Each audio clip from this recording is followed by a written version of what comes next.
Mutton சுக்கா இருந்துச்சு எடுத்து வச்சுக்கிட்டியா? எடுத்து இல்லம்மா, போட்டோ எல்லாம் சாப்பிட்டேன் நானு. எல்லாத்தையும் சாப்பிட்டியா?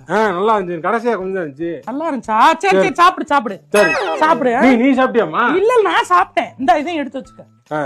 அது சட்டியில போட்டு பரட்டி சாப்பிடு, அதுதான் டேஸ்ட். அப்படியா? இந்த தான் நான் போட்டு தரேன், சாப்பிடு. நல்லா இருக்குல்ல? சாப்பிடு சாப்பிடு. அத்தை என்னத்த மட்டனை பூரா எடுத்து சாப்பிட்டு இருக்காரு. நீங்க எங்கம்மா போற? நீங்க சாப்பிடலன்னு சொல்லுவோம். சாப்பிடட்டும், அவன் சாப்பிடறதுக்கு தானே செஞ்சு வச்சேன். ஏத்த அப்படி இருக்கீங்க? அதெல்லாம் அவன் சாப்பிட்டாலே எனக்கு மனசு நிறைஞ்ச மாதிரி ஆயிரும்மா. பிள்ளை சாப்பிட்டா போதும், புருஷன் சாப்பிட்டா போதும்னு நினைப்பேன். அப்படி இருக்கிறவதான் தாய். சோறு சோறு சோறு அலையிறவ நாய். புரியுதா? அந்த நாய் குணம் இருக்கிறவங்க தான் ஐயோ சோறு எனக்கு கொஞ்சம் என்னோடது எடுத்து தின்னு சொல்லி சண்டைக்கு போவாங்க. சாப்பாட்டுக்கு பேய் மாதிரி அலைய கூடாது, நாய் மாதிரி அலைய கூடாதுமா. தாய் குணம் இருக்கணும். ஒன்னே சொல்லல.